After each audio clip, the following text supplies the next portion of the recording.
Kay mayong buntag sa tanan. May mutag, Pastor. Praise God, no? Nagpadala siyang ulan. O walay nakababag nga makaharap ipagpagsimba diya sa Ginoo. So, alang sa atong mga mensahe, 2 Peter chapter 2, tulo ka verses, last portion sa chapter 2, verse 20, 21, and 22. No? Sa mga tulo ka mensahe sa miagi, ginatunan nato no naa nining kalibutan, magbantay ang mga katawhan sa Dios kay naay mga false prophets, false teachers, no? So, anaa sila. O kanatong pakisgutan karon mga igsoon, pinasahay kini tungod kay kini nga passage controversial, no? Ngano controversial kini? Tungod kay ang mga Bible interpreters, mga bisan mga scholars, nagkalahi-lahi ang ilang pag-interpretar ng ini nga passage regarding sa kaluwasan, no? You know, sa doktrina sa kaluwasan ng igsoon, ang atong mga higala nga mga charismatic, no? Nagatugid sila nga ang kaluwasan mawala-wala. Kung makasala ka, mawala kaluwasan nimo. Unya sa kita nakatuo kita sa gitawag eternal security, no? Or assurance of our salvation. So, muna nang hindanon kini karon, no? Kay mugamit po sila ini nga passage, kita po mugamit ani nga passage, no? Pero nindot ang mga applications dini sa atong kinabuhi mga igsoon kini nga atong mensahe karon, no? Giuluhan nato atong mensahe, the danger of returning to the mire, no? Dili mo god ipakita sa verse dinhi nga ang anak sa Ginoo delikado kung siya itaw maglunang sa lapok sa sala, no? Sama daw sa usap ka baboy ba nga maglunang no sa kanang lapok, no? Mo'y kalipay sa baboy magdigid-digid. But in a Christian life, no? Kung maglunang daw kita sa sala, kini di maayo, no? Mo nang giuluhan natong mensahe, the danger of returning to the mire. Okay? So sa dili pa ta magapadayon, mag-aampo sa ta kadiyo. Father in heaven, nagapanugyan usab kami nga sa magatuon sa imong mga pulong. Makigstorya ka kanamo, Lord, nga ang imong Espiritu Santo magahatag og kahayag, mga paggiya. Pakigstorya ka kanamo, Lord, aron nga kami mapakaon ang among espiritu, malig-on kami o aduna kami mga mabalong Ginoo unsaon pag-apply niini sa kinabuhi sa matag usa. Puna kami, Lord God, sa imong Espiritu Santo. Kini ang mga panugyan in Jesus' name. Amen. So, basahon sa nato ni tulura man ka verse, no? Basahon sa naadihan, no? Sundanan ninyo. Sugod sa verse 20, paingon sa verse 22. Ingon dinhi, if they have escaped the corruption of the world by knowing our Lord and Savior Jesus Christ, and are again entangled in it and overcome, they are worse off at the end than they were at the beginning. It would have been better for them not to have known the way of righteousness than to have known it and then to turn their backs on the sacred command that was passed on to them. Of them, the proverbs are true. A dog returns to its vomit, and a soul that is washed returns to her wallowing in the mire. Of them, no? The proverbs are true. No? Kung nang ingon din sa mga verse. A dog returns to its vomit, no? Duhang ipakita din nga ulagway mga igsoon ang iro, no? Manay nature sa iro, isa kung sa kanindot sa iro, no? Niya mo kahubutro sa iyang sinukahan, no? Unya ang baboy, as mentioned ako earlier, no? That is washed, no? Bisan mo hinduan na, paliguan mong baboy, will return to her wallowing in the mire. No, mo nang ingon din mga igsoon ini nga passage. So mayong dano ni sa ingon nako ganina ang ato nga mensahe, no, kay ang mga Kristohanon kita mga igsoon samtang napakita nini nga kalibutan, no, pag ingon sa Bible pagdawat nato sa Ginoo, giluwas na kita niya, no. By the way, ako ning i-mention usa aging reminder regarding sa atong kaluwasan na ay tenses mga igsoon sa salvation, no? Usay magbasa mo sa Bible unya nay mabasa nimo about salvation nga past, na ay present, na ay future. Ganun yung nana ba na, no? So pag yung ganit kaluwasan, tanawin mo ang context, no? Kung kabasa ka kahit kaluwasan, so many sa past ba ni nga kaluwasan or sa present ba ni o sa future. Kung may pasabot na ito nini. Pagdawat na ito kang Jesus Christ mga igsoon, mo na mo nga justification. Okay? Di ba past man to no? Kano sa ka nagdawat sa Ginoo. Past na to. Okay? Mo na ang justification. Ang justification mga igsoon, God declares you righteous. Mo na siya. That's why sa Bible, for example, sa Roma, no, 5:1 o 8:1, no, nga, there is no more condemnation to them who are in Christ Jesus. Gideclare na sa Bible nga dili na humano sa sigot. Because you are already justified. Mo ang salvation mga igsoon. Okay? Gideclare ka nga matarong, no? Tungod kay ito ka kang Jesus Christ. Di ba sa 1 Corinthians 1:30, si Jesu Cristo siya ang atong pagkamatarong, siya ang atong righteousness. Okay? So mo na mga igsoon ang basihanan nato sa atong kaluwasan. Our relationship with Jesus Christ. Kini atong gisgutan karon nga kining sanctification, mo ni ang present tense. Human ka giluwas, human ka nagdawat kang Jesus. Naitawag mga igsoon nga sanctification. Ang sanctification, God will work in our lives practically, no, sa atong kinabuhi, practically, that we will overcome sin sa atong nga kinabuhi. And to do so, mga igsoon, this is a lifetime. Mo na nga nag-struggle kita sa sala, no? Pero gipromise sa Bible mga igsoon nga madaog nato ang sala. Paano na? That's why ipadalahan kita sa Diyos o Holy Spirit. Gitawag siya nga Paracletos, a helper. The Holy Spirit will help us to overcome sin. Mga igsoon. So nakita sa present salvation kaya gitawag overcoming the power of sin, no? Or sanctification, no? Kining word nga sanctification o ang word bitaw nga holy o ang word nga saints or santos. Usa ni siya root word sa Greek mga igsoon, hagios, no? Hagios meaning ang Ginoo He will work practically sa atong kinabuhi nga mahimo kitang hagios, sanctified, holy, santos. When kag santos mga igsoon, you will be set apart, no? Set apart from sin, unya you will be cleansed so that God will use you. Okay? Ug ang final mga igsoon kanang future tense sa atong salvation, no? Mo nang future, mo na siya ang gitawag glorification. Kano sa man ang hitabo ang glorification sa atong salvation? It's either mabdan ka sa rapture, buhay pa, kauban ka sa Ginoo, or mabot ka na itong kamatayon, absent with the body, present with the Lord.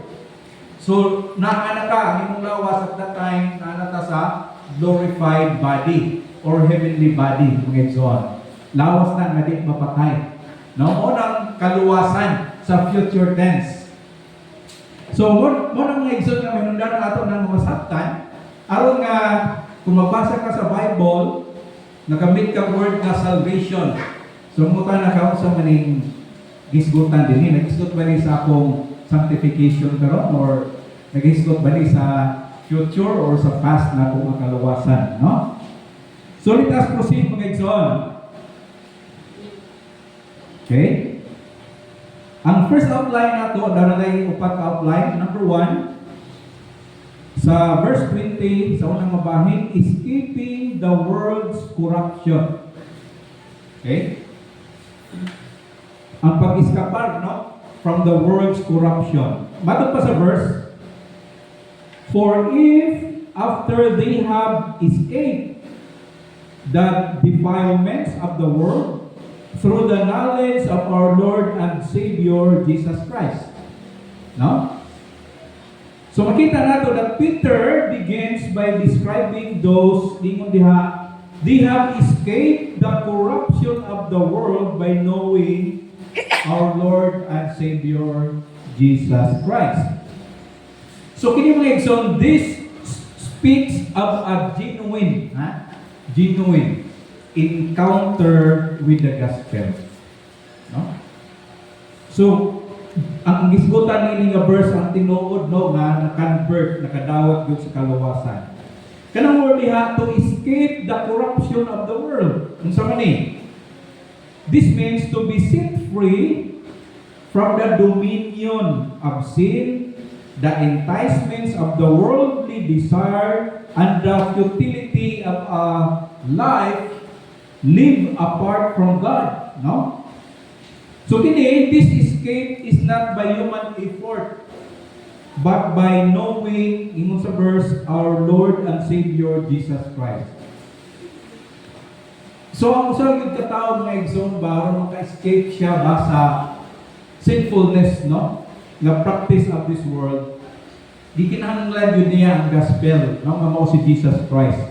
Kay aron may gayon diha, no? Ang word nga knowing, no? Na diha gihapon sa verse. Ang knowing is not merely intellectual assent mga igsoon. It is a saving knowledge, an intimate relationship that brings transformation. So kining sila ba nakahibalo, no? Meaning nakadawat gyud ni sila kang Jesus Christ ganing nabago ilang kinabuhi. So mao niyo, it implies faith in Christ leading to new life, a new direction, and new desire. So mao ni ang knowing dinhi. So mo nang implications nini nga word mga igsoon nga kini sila nagtuo gayud kang Jesus Christ. So again ha, mo ning ang stand ang atong pagsabot no niini nga verse nga gisgutan din ni mga genuine nga tumuluo. Ikaw ni ug ako mga igsoon. So these are people who have experienced the liberating power of God's grace. They have seen the light, tasted freedom, and been washed clean. No? Mo nang nagkahitabo mga igsoon, mo ni ang justification. So kung nato ni una-una, they were once, no? Mga enslaved ni sila sa muna, but now are free. Kaya gindawat mo sila kang Jesus. They were once blind, but now they see spiritually. They were once covered in the filth of sin. Mo nang lampas. But now, they are clean. Mo ni ang amazing work of salvation ngayon. So, sa verse, unang bahin pa lang sa verse 20, gisulti na din hino ni Peter na kining iyang hisgutan karon dinhi mga naka-encounter yun sila experientially kung nabakog yun ang ilang kinabuhi. So padayon sa verse 20, ingon sa diha, for if after they have escaped, no? Kini daw nagasuggest our past experience of deliverance, no? a real departure or a fleeing from corruption. They have escaped. Okay? Kung sa din mo sila naka-escape, kung sa may ilan na-escape, yun niya, the defilements of the world, mga igsoon. Ang world, mo ni siya ang system that is against God, mga igsoon. No? Di ba yung ni Jesus? The world, if you love me, the world will hate you. If you follow me, the world will be against you. So, yun niya, they escape the defilements, no? Ang word na defilements, nag-refer kini mga igsoon sa pollution or moral stains. No? Moral immorality, the sinful habits, the worldly lust na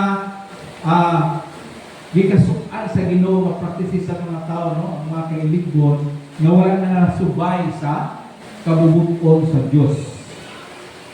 So these are not just mga igsoon mistakes, no? But deeply corrupting influence. So kini daw sila, ang mga isbutan ini nga verse, there was once a time, no? Nagdawat sila sa Ginoo, ang ilang kinabuhi gibago, they escaped the defilements of the world. Makita ang kabaguhan diha sa ilang kinabuhi. Ug ingon sa verse, ganun natabo na niya kanila through the knowledge of our Lord and Savior Jesus Christ. So, ang kinulanay yung mga igsoon ang kabaguhan, no? Transformation, kabaguhan through the knowledge of our Lord and Savior Jesus Christ. They escape this corruption not by personal willpower, but through an experiential knowledge of Christ. This isn't mere head knowledge, it's relational and transformative. Muna yung mga tawhan ng mga igsoon nga nasiran sa gospel of salvation. O sila may response ng mudawat o gibago sa Ginoo ang ilang kinabuhi. Sama sa sulat sa Titus, no? Chapter 2, verse 11 and 12. The grace of God, morning grasa sa kaluwasan, sa puno, training us to renounce ungodliness and worldly passions. So muna makita no sa mga nagdawat sa Ginoo, makita dihang ang mga kabaguhan sa ilang kinabuhi. Pero dili kita sa outline number 2, no? The peril. The delikado, the peril of entanglement. Something na dili maayo ngayon ay tabuan ni nila. Again, ang first part sa verse 20, nag-discuss about their conversion, their justification. O sa ilang sanctification, ang unang mabahin, nakita nga, nagdudod sila sa Ginoo. Gidenounce nila ang sala. No? But then, sa dihang nagapadayon sila sa pag-alagad, something happened. Kung sa manin, mo ang nahitabo, ang alarming na nahitabo mga igsoon. Kaya ikot sa verse, sa second part sa verse 20, and are again entangled in it and overcome. Naron. Ganina, they escape from the defilement of the corruption of this world, the defilement of this world. Pero ang nahitabo, no? Again, they are entangled, no? And they are overcome, mga igsoon. So the very corruption they escape, they become entangled once more. Diba, kung makarelate mo niya ni mga igsoon, mura ang isgutan ini nga passage, mura ba yan ikaw o ako? Pagdawat nato sa Ginoo, we are so excited, we are so hot, we are so godly, gusto nato simba ka na. No! Prayer meeting, gusto nato, pero hindi mo nato sa Ginoo. Pero nagkadugay, naglayo ta sa Ginoo, unya wala tay gana. Unya kadugay, bubalik pa kita sa kalimutan, umuunig isbutan karon din mga igsoon. No? The word na entangled, no? This suggests being caught up in something sama daw kini sa langgam, like a bird in a snare. O sama sa mga mananap nga na trap, no? So it implies a slow, gradual drawing back, a subtle compromise until they are overcome, overpowered, defeated, and ultimately controlled by the very things being once renounced. Mo nang subong nga part ng exalt sa pagka-Kristohanon. Kanabi tawag mo backslide ta. Mubalik ta sa dati sa kalimutan. Pero ang gingon din kining entanglement mga exalt, no? Pero kini slowly ni, no? Gradual. Mo nang mga exalt na kinahanglan ang mga Kristohanon. Because there is a pull, no? Ang kalimutan na siya iya nga current. Nga kung dili ka mo resist, dalhon ka niya sa iya nga system into sin, corruption, and defilement. No? Mao ni nahitabo mga exon. So, ang atong diskutan, this is not about stumbling or making a mistake. Kaya sa Kristohanon, may stumble mo yun. Or makahimot ang mistake. Dili nga diskutan, dili may tungkol diara. This describes a deliberate turning away, a chosen path back into the lifestyle and mindset of the world. Wow. No? Muna mga exon ang na mga Kristohano na yung unihan, no? Nga kung man sila nagdawat sa Ginoo from the excitement, hot eagerness in serving the Lord, kung hinahinay sila, may laylo, may palayo, may bugnaw, and then may balik gayon sila sa dating nila ng mga binuhatan. So yun nga sa first, they are again entangled in them and overcome, no? Again, kining word na entangled, snared, a trap, no? Sama sa trap na animal. Okay? Nag-imply kini that they are returning to their former way of life nga kinabuhi ba nga nagapakasala sa Diyos. They are overcome, no? Manangin sa verse. So they are not just flirting with sin, but rather they are defeated. Okay? So sin becomes their master, mga exalt. You know, for example, sa Roma 6, no? 12 kato sa 14, ayaw na ninyo tuguti ang sala na mo ang magdumala kaninyo. Ingon nila sa Roma 6, 12 kato sa 14. Kamu nga mga iya na sa Ginoo, ayaw ninyo tuguti ang sala magdumala na dihan kaninyo. But sadly, mauning netaro din nga passage mga exon. Nga ingon din ni Pedro, no? Nga sila again, no? Na-entangled, nahibalik sila. Unya, sila naga-practice na balik sa dili maayo nga hinigyaman. You know, sa Hebrews chapter 10, verse 26 and 27, no? Nag-discuss na diha mga exon, the willful sin after receiving truth. Ang may tabo, this will bring judgment. You know, kaya itong mga nagtundo na mawala-wala ang kaluwasan, dapat sila yung mga passages na makita sa Bible regarding niya. For example, sa Hebrews, no? Nasa sila tulong na passage niya na ma-mention sa Hebrews, ngayon sila tanawa, mawala-wala ang kaluwasan. But you know mga exon, kung tanawin nyo nato ang context sa story, no? Wala siya nag-discuss ako ni wala-wala ang kaluwasan. But rather, mga Kristohanon ni sila, nga sila ay tendency nga mubalik sa kalibutan, ug ang uban, minbalik yun sa kalibutan sa mga practices ni mga pagpakasala batok sa Diyos. That's why, pag-abot nato sa Hebrews chapter 12, naging ang pulong sa Ginoo, ang Diyos maga-disiplina sa iyang mga anak. No?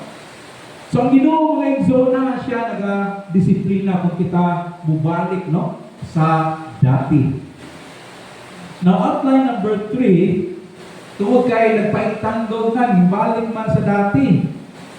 Outline number 3, a worse end. No? Di maayo ang ending ni mga igsoon. Sa last portion sa verse 20 o sa verse 21.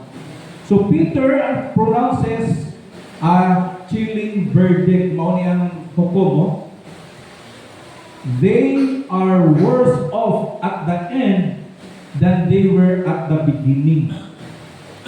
It would have been better for them not to have known the way of righteousness than to have known it and then to turn their backs on the sacred command that was passed on to them.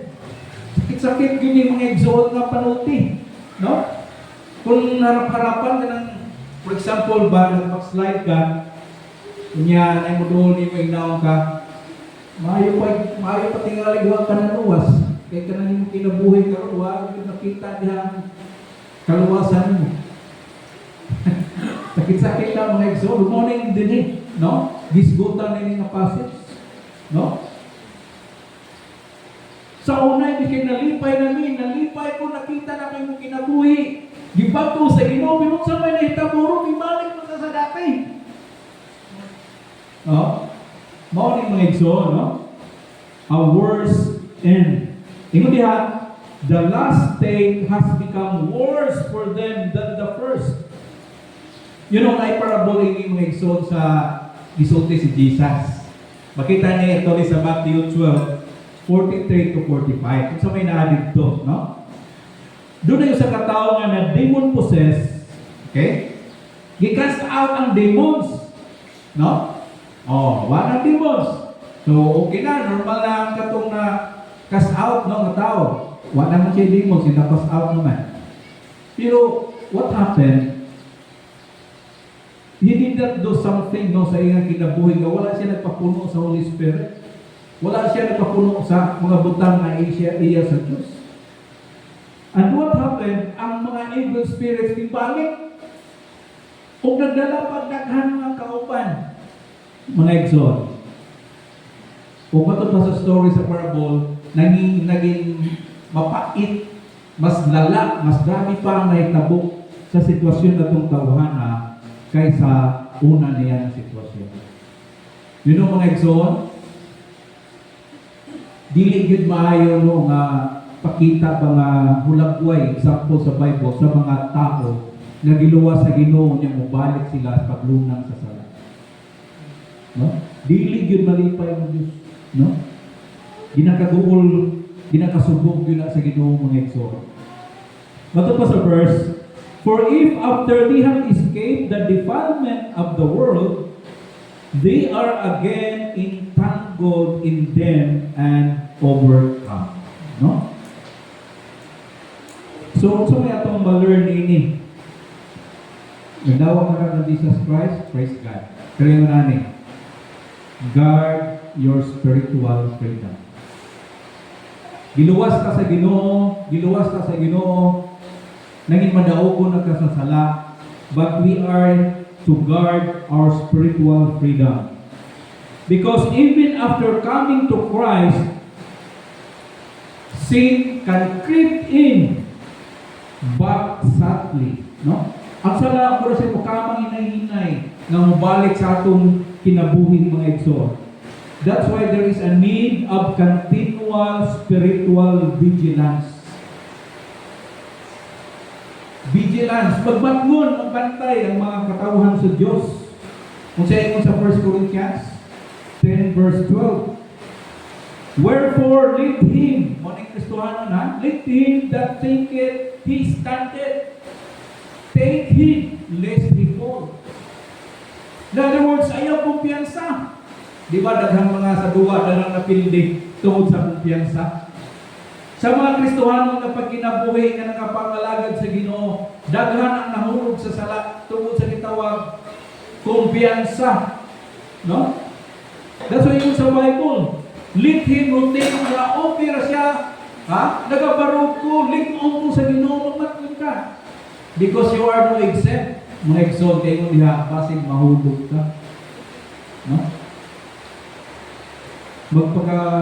mabalantayon ang mga katawhan sa Diyos. Kung niya itong ma-learn, no, manta nagdawat sa Ginoo. Disciple is not a one-time event. It is a lifelong journey. Ha? Ayaw ginda mga igsoon nga ako, nagdawat mo ko sa Ginoo, okay na po, bahala na diba, langit na po. No? Ayaw na mga igsoon. Salvation is a beginning, but not the end.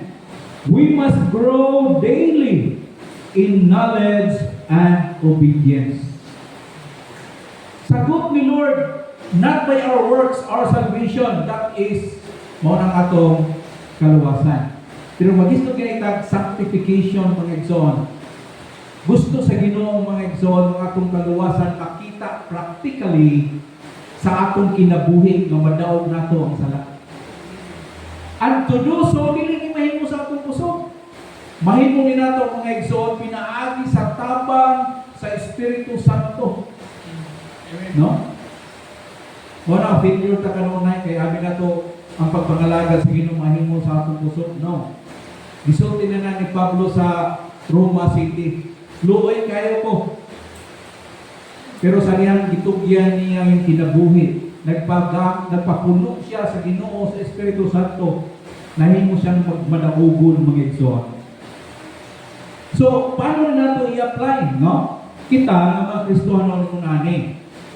We are to create habits like regular Bible reading, fellowship, and self-examination to keep our heart anchored in Christ. Muna yung pagbantay sa atong kagalingon mga igsoon. Bible reading, prayerful, do not undermine fellowship. Fellowship mga igsoon sa mga katauhan sa Ginoo. Dako yung kayo nagtabang ka na to mga igsoon. And self-evaluation or examination of ourselves. No? Natay pangutanan na ibiandam, no? Atong pangutanon. Pangutanan yung kaugalingon, yung ani. Have I truly escaped the defilement of the world? Or, morning the kitabo, do they still secretly attract me? No? Kung matulog mong yun ang mga exam, there was a time na we escaped the defilement of the world. Praise God kung nakapatanian ang situation karon, pakanian ang situation karon. Pero how about karon sa imong kinabuhi, ikaw rin makasulti. Is the sin of this world secretly attracting you? Muna siya. Kaya ang sala, mga igsoon, na siya'y hatag na pleasure, instant gratification. Pero di-cover niya ang consequence, di ka magbantay na agayon. Kung sige yung ganina sa atong scripture reading, no? Balikan lang ako pa diyo. Kung saan yung sala, tanaw natin. When you follow, in sa Galatians 5, when you follow the desires of your sinful nature, no? Mga mga Christian, isulatan ni mga Edson, if you follow your sinful nature, the results are very clear. Muna ni mo, sexual immorality, impurity, lustful pleasures, idolatry, sorcery, hostility, quarreling, jealousy, outbursts of anger, selfish ambition, dissension, division, envy, drunkenness, wild parties, and other sins like this. Pasulatan mga Edson, hingo na lang si Pablo, ug daghan pang mga sala, kasama ni. No? In other words, in many ways, mga Edson, pwede ta mahulog yapon sa sala. No? Muna, hingo na to sa mga katauhan sa Ginoo, no? Magmatkon. No? Another question. Am I progressing in holiness or slowly being entangled again in past habits? Asa ka tadihang kapita mga igsoon. No? Tanaw ang trajectory sa imong kinabuhi karon. Ikaw, imong assessment, ako, i-assess. Am I living ang kinabuhi na kakabalaan ba? Am I more sanctified? Na-overcome ba na akong sala? Nag-progress ba ang akong sanctification? Or kahabasin nga itong ginabuhi karon, we are already flirting. We allow ourselves to be entangled again of our past habits. Managingon, only God knows. Pero this can be real, my soul experience of itong ginabuhi. Another question, what do I do when I fall? Ang Christian, no one is perfect. Sa atong sanctification, maslide ka, pero yung sa inong bangon. Dili ni mo ma-perfect ang imong paglakaw, pagka-faithful sa Ginoo, pero yung sa Ginoo padayon. Pero yung nani, what do I do when I fall? Kaya ba si Lord mga igsoon, nga ikaw madaling as mahulog? Kaya ba si Lord na? Pero mao na yung mga nagkakaitabo usahay. Do I cover it up? Did I make excuses? Or have you come to God in repentance? Asa ka karon ka diyan? No? Diha ba ka sa excuses? Or, may nakakita, i-cover ni. Or you come to the Lord, Lord, nakasala ko pa sa iluwagin ko, Lord, di na ako may trouble. No? Either way, ninitulong mga exon. In your past, and your present karon sa imong kinabuhi, ibisan sa atong future mga exon. Mahulog ka. Mahulog. Pero ang pinaka-right response sa yung tulong atong i-offer diri is repentance. No? God will not accept our cover-up and our excuses. No? So, padayon kita sa verse 21, for it would have been better for them never to have known the way of righteousness. No? Than after knowing it, to turn back from the holy commandment delivered to them. No? Sumaas na ayaw pa, yung nila sa pulong sa Ginoo nga, wala silang nakabalo, no? Sa dalan sa pagkamatarong. Okay? Sakit-sakit ni, bukat ni nasulti din sa pulong sa Ginoo mga igsoon. Okay? So, kanang word after knowing it, no? This indicates that they once accepted or were exposed to God's truth. Siyempre, kina-Christian naman sila. Pero they turn back, mga sa Bible, dali, no? Ang magamit na ito example ni ini, mao daw niya ang Israel sa Old Testament. They want to turn back to Egypt, mga igsoon. No?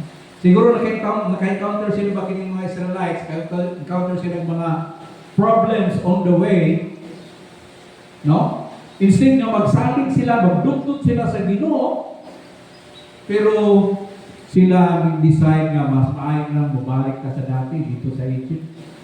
No? Bahala ulit punta dito basta kay buhig ta, no? Usahay mga igsoon ang atong kinabuhi na ang mga challenges, di ba? Dili man haruhay biya pagka-Kristohanon. Naay mga discomfort, naapay trials, naay mga problema. But you know mga igsoon, na-tendency nyo sa inyo yung tambas, kaya na lang mabalik na tingali ko sa dati, murag makurong ang gihapon. Umunin ka kahit nabok mga igsoon. No? So kanang di mo diha nga from the holy commandments, no? Nagahiskot kini sa sulti ni sa pulong sa Ginoo, for example sa ni Pedro, no? Kay Peter man niya paghisgutan. Sa 1 Peter, di ba, na 1 Peter, kita niya tanong sa 2 Peter. Kung sa instruction ni Pedro sa 1 Peter, sa chapter 1, verse 15 and 16, be ye holy, for I am holy. Nagmuna siya, ang commandments. Ikaw daw nga Kristohano, na yun sa Ginoo, kinabuhin ka ng balaan. Kaya ako ngayon mga mahal balaan. Like father, like son. No? Balaan ko dapat, balaan ka. Pero nung itabo niya mga igsoon, ini nga passage, no? They turn, no? Turn their back from the holy commandments, no?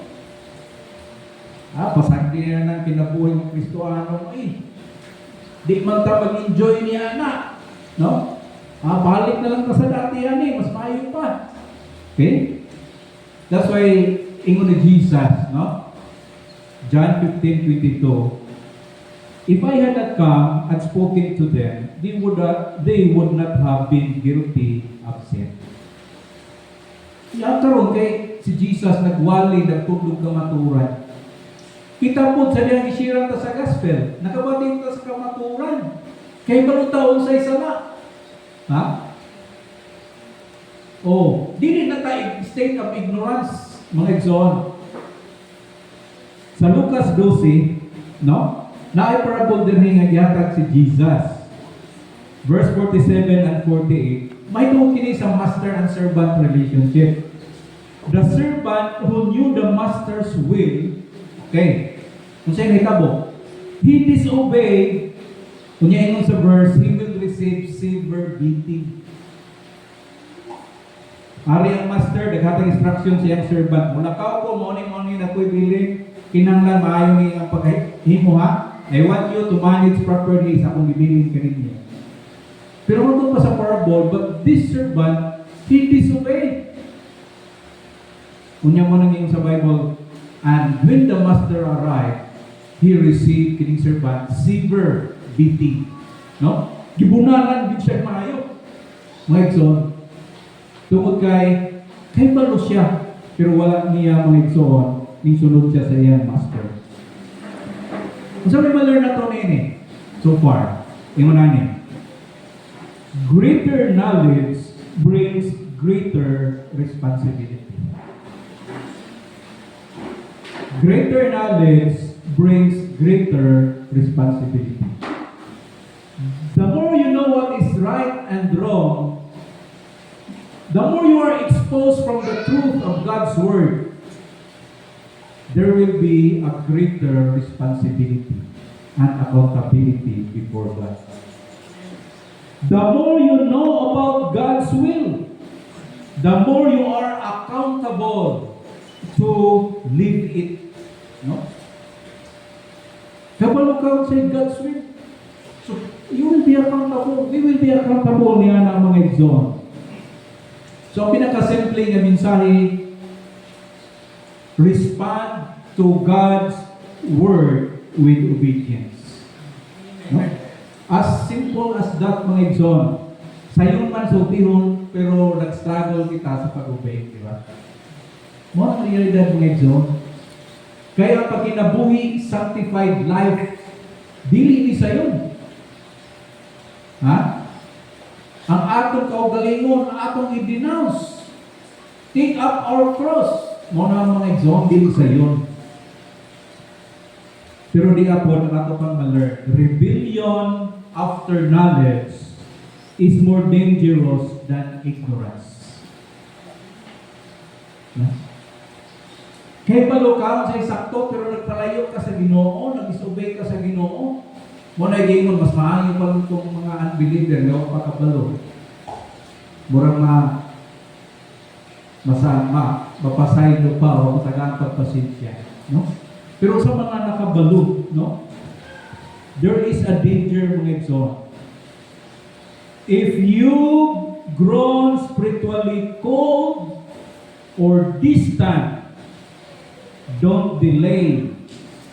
Return to God immediately. Sa imong sitwasyon karon, igsoon, no? Ito ako'y nakahibalo. Kung sa mga distant, maglayo ko sa Ginoo, or bugnaw, ko na. Ayaw paglangan, return to God immediately.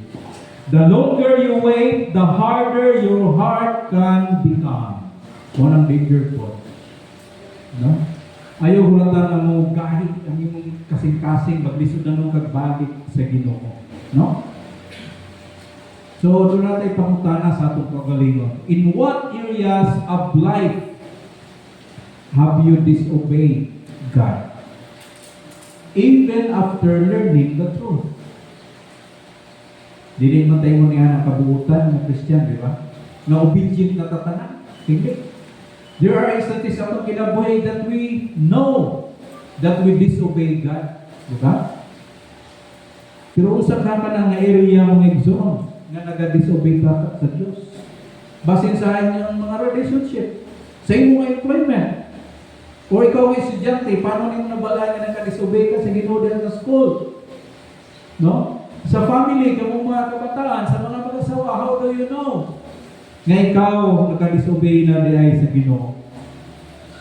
Another question, do I treat God's commands as holy or have I grown casual or indifferent to them? Kung sa pa ba ito paglantaw sa Word of God? No say, more casual na lang or naara na diha lagi, basta mauna na. Pero wala na nato mga igsoon gitagaan o value. No? Nabili kita sa atong last outline. The proverbial illustration. Muna ni ang illustration yung ipakita ni Pedro. Yun na sa verse, what the true, no, verse 22, what the true proverb says has happened to them. No?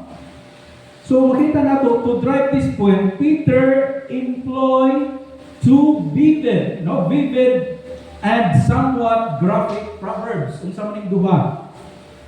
Yung diha, a dog returns to its vomit, and a sow, morning baboy, that is washed returns to her wallowing in the mire. Why ganahan nato batan-aw mga igsoon kung iro nagkaon diha sa iyang suka, basi kita mula sa atong kabuhi, murag mo suka pugta kaluod, di ba? But that is actually ang graphic illustration na gipakita sa pulong sa Ginoo. Sa usa ka tawo nga linuwas sa Ginoo, unya mubalik sa sala. Kaluod nimo. No?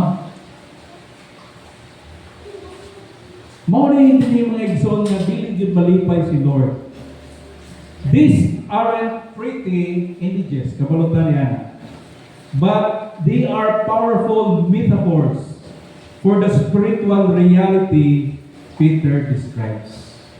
Gipakita lang din sa graphics mga igsoon nga kung sa diay ka bigling gyud maayo, no, sa kinabuhi sa Kristohanon nga gihinduan, gihigasan sa Ginoo, gibalaan sa Ginoo, pero gibalik siya sa kalibutanon ng mga practices nga nagahugaw-hugaw sa iyang kaugalingon. Sama siya ni graphic illustration. So yun din a dog return to its vomit, no? This proverb highlights the unnatural and repulsive nature of returning to what was once expelled. Sin, once confessed and forsaken, should be abhorred. Dapat yung di na taana kay sala. Nung i-confess na nato na. For a person to return to their former sinful ways is like a dog returning to its vomit. A disgusting and self-degrading act. No?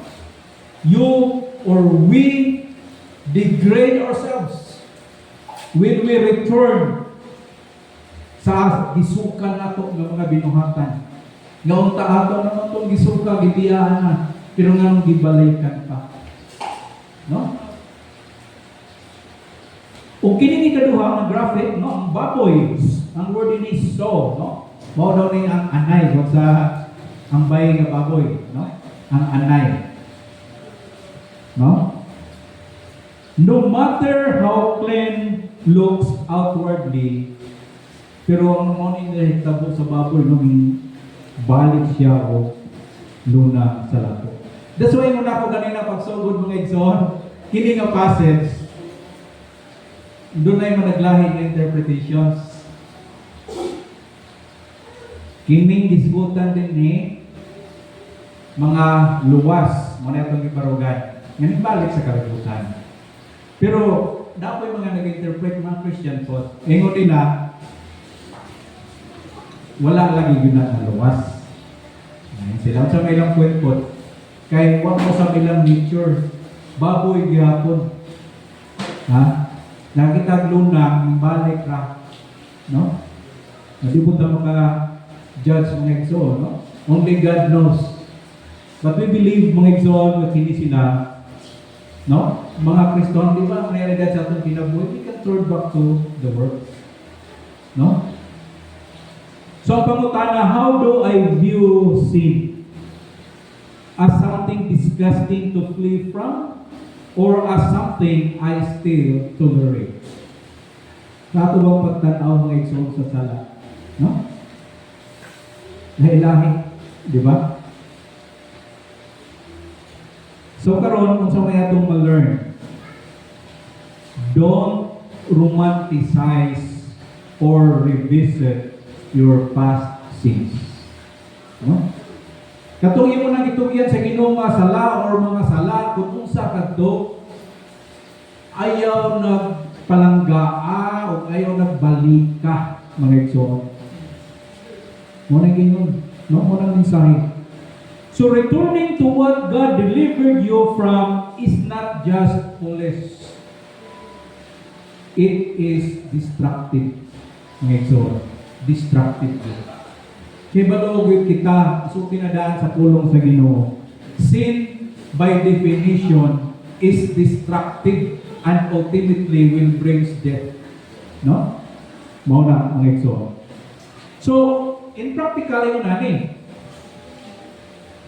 Avoid people, places, even media that stir up our old sinful desires. Like it or not, naadoy mga tao, naadoy lugar, naadoy media, nga sa kuno, maka-stir up sa atong sinful nature. That's why makita sa 2 Timothy chapter 2 verse 22, imo ni Pablo kang Timothy, imo niya, flee! Dagan yun! Ha? Ayaw pa doon niya, flee! Dagan! No? Morning mga igsoon. Another, sa atong kinabuhi, we are to stay humble. Don't assume you are immune to backsliding. Ligon ka karon, active ka karon, praise God. But stay humble.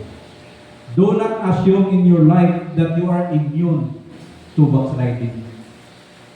Kay basig pila ka simana bulan tuig malayo ka, basig backslide na ka. So even those who walk in the truth can fall if they let their guard down. Inopen ang ito. Ha? If you down your guard, ha? Igo juga, tamaan juga. Kaya kaaway na nagabantay ka na to. No? So, paano na ito din ma-apply? Cultivate humility and dependence on the Holy Spirit. Build a life of spiritual discipline. Kung saan ang spiritual discipline natin pasabot? Mao ni mga igsoon ang prayer, devotion, reading of scripture, fellowship, mao ni atong isgutan mga igsoon. This will keep you near God. Ang imo ni mga activity kana lang mga buluhaton nga makapaduol nimo sa Dios. Mao na mga tanag kita sa atong kaugalingon. Kining akong lakaw makapaduol ba ni sa Ginoo? Kining akong tan-aw, kining akong buhaton makapaduol ba ni nako sa Dios? No? So, dugang nga pangutana, do I love God more today than I did a year ago? No? Lahat tayo mga struggle, dito usahay nga constant na kung love sa Ginoo or nag-progress.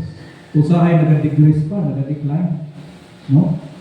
Ang ako na gugma sa Ginoo. Question, dugang nga pangutana sa atong kaugalingon, no? Is Jesus Christ the Lord of my heart? Or just a weekly routine?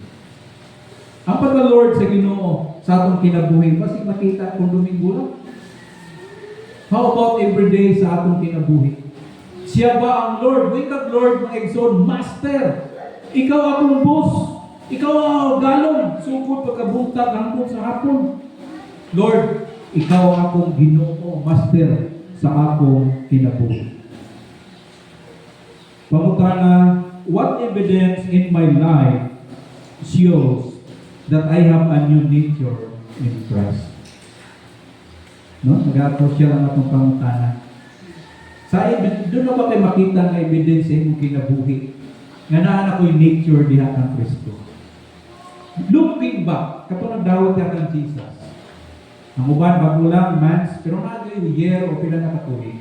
Looking back, makaingon ba ka nga doon nagay yung new nature nga gihatag ang Ginoo kanako? No? A desire for holiness. Diba? Ano new nature? I am convicted when I sin. I love God's people. Kung mga igsoon ng mga tao nga kaingon ka nga naglahi na yun ko. Kaya ganahan yun ko makik-associate sa mga Kristohanon. Ha? And then, what will I do today to prevent myself from drifting spiritually? Again, mga igsoon, ayaw pagpabaya sa imong paglakaw na Kristohanon. Your sanctification. God wants you to grow to mature, mga igsoon. Maturity. So what will you do? No? Ginabalik-balik na ito ni. No? Ang ato gayon prayer life, ang atong fellowship life sa mga kaigsuunan, ang atong devotion life, the reading of God's Word, and the attending of the services, the worship of the congregation, mga igsoon. Do you stay connected, no, sa local church family? Nangla. Because this will give encouragement and correction sa atong ginabuhi. Obvious na pangutana, obvious ang tubag. Kana person who has backslidden, be restored. Siyempre, no? Kaya makita natin sa Bible, si Pedro, nag-backslide, gidinay ng Ginoo. Na-restore siya. Si David, he committed murder, adultery. Na-restore si David. The prodigal son, no? Nagpalayo, he squandered. Okay? Pero, minbalik siya ng igsoon. Pero yung unahin, so long as there is genuine repentance, God's mercy is still available. Kanindot si Ginoong igsoon. Whatever state karon sa imong kinabuhi, nga naglunang ka man sa sala, na kinabuhi ka man sa sala, you must come to your senses sama sa prodigal son. Ngano na ikunaan ni magkuni ang karon dinhi sa baboyan, yung kaon man ang kuhining pagkaon sa baboy. You must come to your senses and go back to your Father. Lord, pasayo ako. Repentance, iba mo ng 1 John 1:9. Make it your life verse. If we confess our sins, God is faithful to cleanse us, to forgive us from all our iniquities. Ingundihan si Lord mga igsoon, no? So as we close atong mensahe, no, mahumanata, the message is, kita mga Kristohanon, we have to persevere righteousness. Padayon yun sa pagkinabuhi na matawag. Ha?